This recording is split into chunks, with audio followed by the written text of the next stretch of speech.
Assalamualaikum warahmatullahi wabarakatuh. Halo sahabat madrasah, perkenalkan nama saya Madina Zahra dari tim podcast Inisma Mantarakan.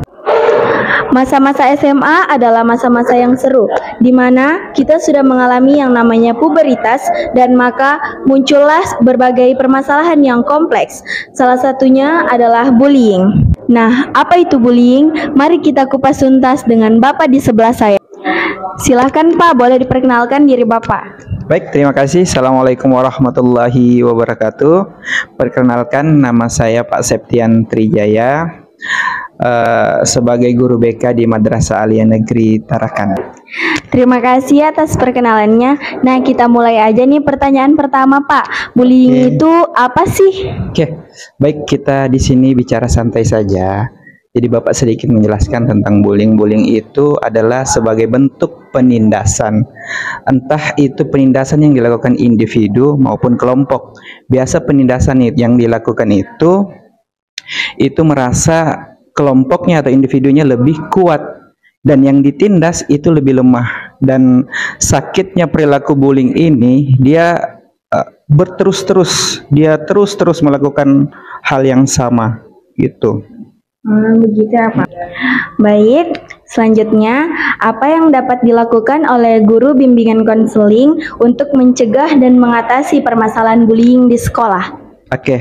Sebelumnya kita luruskan dulu, masalah bullying itu bukan hanya masalah guru BK saja, jadi sudah menjadi masalah madrasah.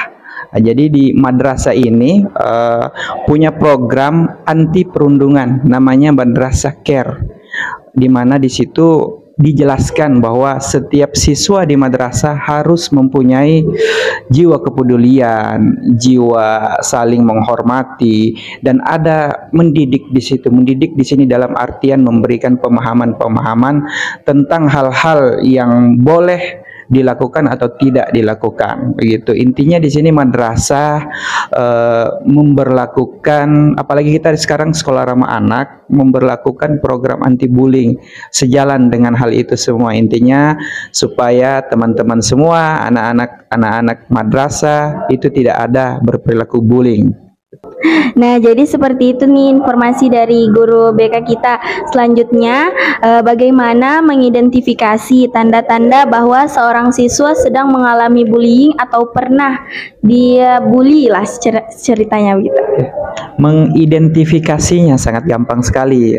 Kita lihat saja perubahan perilaku teman-teman kita yang ada di kelas maupun di lingkungan sekolah. Intinya ada hal-hal yang berubah berkaitan dengan perilaku bullying tersebut. Biasa ada penyebab-penyebabnya yang seperti Bapak bilang tadi, ada indikasi-indikasi bahwa dia ini tertindas oleh teman-temannya yang merasa lebih kuat. Bapak kasih sebuah contoh bahwa perilaku bullying ini sangat merugikan baik individu sendiri maupun kehidupannya dia di lingkungan keluarganya. Jadi ada salah satu siswa madrasah yang mengalami penindasan pada saat dia sekolah di SMP, pada saat dia sekolah di SD, SMP, begitu. Jadi terbawa sampai ke madrasah ini. Jadi pada saat dia di sana, dia mendapatkan perilaku bullying oleh teman-temannya dan bahkan gurunya. Tidak sedikit gurunya melakukan bullying tersebut. Akan tetapi setelah saya telusuri bersama teman-teman yang ada di madrasah ini, kemudian kami menarik kesimpulan bahwa memang perilaku yang dia tonjolkan, yang dia timbulkan di madrasah itu karena ada traumatik masa lalu. Kasian sekali ya untuk korban bullying. Ternyata korban bullying ini juga berkelanjutan ya Pak? Ya, benar sekali, karena traumatik masa lalu itu kemudian dia terbawa sampai sekarang. Jadi Madinah, perlu diketahui teman kalian yang Bapak bilang tadi, dia itu sangat takut sekali sekolah, bahkan untuk ketemu orang, apalagi ketemu gurunya. Sampai separah itu hal-hal negatif yang dia dapatkan walaupun perilaku bullying itu sudah lama didapatkan di situ. Makanya di sini kami dari pihak madrasah menekankan sekali lagi, kita sebagai sebagian dari warga sekolah tidak membenarkan perilaku bullying tersebut, karena melihat contoh-contoh yang ada sangat berbahaya, sangat mengganggu perkembangan siswa-siswi di madrasah ini kalau misalkan ada yang kena seperti itu. Intinya di madrasah ini mempunyai program anti bullying, bagaimana menciptakan teman-teman yang peduli akan sesama, bagaimana mengarahkan teman-teman yang mempunyai rasa kasih dan sayang, tentunya dalam persahabatan. Intinya berperilaku bullying itu tidak asik. Baik, pertanyaan selanjutnya, apa sih langkah-langkah yang sudah dilakukan oleh guru bimbingan konseling ketika sudah menemukan kasus yang seperti Bapak jelaskan tadi? Oke, baik. Untuk kita berbicara masalah langkah-langkah, hal yang pertama itu adalah pencegahan. Jadi apa yang Bapak jelaskan tadi tentang program anti bullying madrasah, terus pembuatan project video tentang bullying, itu merupakan langkah-langkah.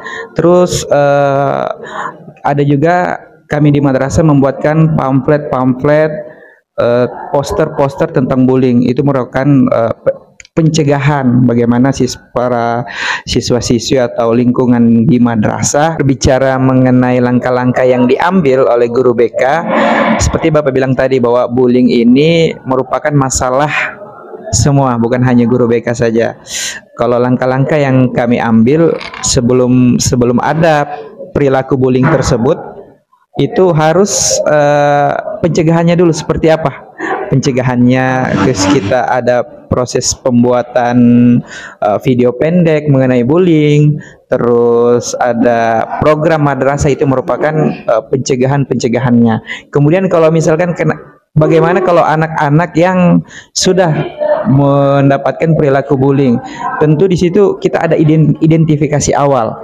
Biasa anak-anak yang berperilaku bullying tersebut kita lihat dari segi nilainya, dari segi perilakunya, dari segi sosialnya. Biasa anak-anak yang berperilaku bullying ini dia cenderung menarik diri dari lingkungan sosialnya, baik itu dari teman-temannya maupun intinya dia sekolah tuh banyakkan pendiam gitu. Ini bahasa sederhananya, banyakkan pendiam. Seperti yang kasus Bapak bilang kemarin, dia anaknya banyakkan pendiam sekali. Kemudian dia kebanyakan takutnya. Entah memang ada pengalaman masa lalu. Baik, pertanyaan terakhir nih Pak. Oke. Apakah ada jenis-jenis bullying yang lainnya? Oke, terima kasih. Jadi jenis-jenis bullying itu ada namanya bullying verbal. Biasa dengan menggunakan mulut verbal, kata-kata. Keluar kata-kata yang ada penindasan di situ. Memaki itu termasuk bullying. Terus ada bullying fisik. Kalau ini sudah jelas. Bullying fisik biasa langsung mengarahkan, biasa memukul, ngeroyok dan lain sebagainya. Terus ada cyberbullying. Nah, ini yang paling trending ini, cyberbullying. Apalagi di zaman-zaman kalian generasi Z yang tidak terlepas dari HP, pegangan HP. Jadi kalau dulu bahasanya mulutmu harimaumu, sekarang jempolmu harimaumu. Nah, jadi tergantung apa yang, makanya orang bilang berbijaklah bermedia sosial. Jadi sangat sering terjadi di akhir-akhir ini perilaku bullying, baik menggunakan fisik, verbal maupun tentang cyberbullying begitu. Baik, terima kasih atas jawaban-jawaban yang telah Bapak berikan. Apakah ada yang ingin Bapak sampaikan untuk sahabat-sahabat madrasah yang ada di sekolah kita? Oke, ada yang ingin Bapak sampaikan berkaitan dengan bullying tersebut. Jadi bullying ini merupakan bentuk penindasan yang sangat merugikan sekali. Jadi teman-teman semua, anak-anak Bapak, siswa-siswi Bapak, mari kita menjaga agar hati orang itu tidak sakit. Mari kita menanam seperti yang madrasah punya program adalah madrasah care, di mana caring, respect dan educate. Caring itu menanamkan rasa peduli di dalam diri siswa-siswi madrasah. Sementara respect, kita saling menghargai antara sesama.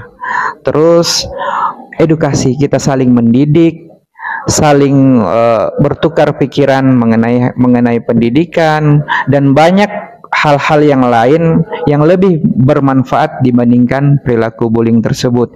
Intinya semoga program Madrasah Care ini bisa membantu anak-anak madrasah menyelesaikan atau menuntaskan masalah bullying di sekolah-sekolah. Mungkin itu saja. Jadi sahabat madrasah, tidak ada hal yang membenarkan tindakan bullying apapun alasannya. Jadi stop bullying. Sekian podcast kami hari ini. Jangan lupa like, comment, dan subscribe. Wassalamualaikum warahmatullahi wabarakatuh.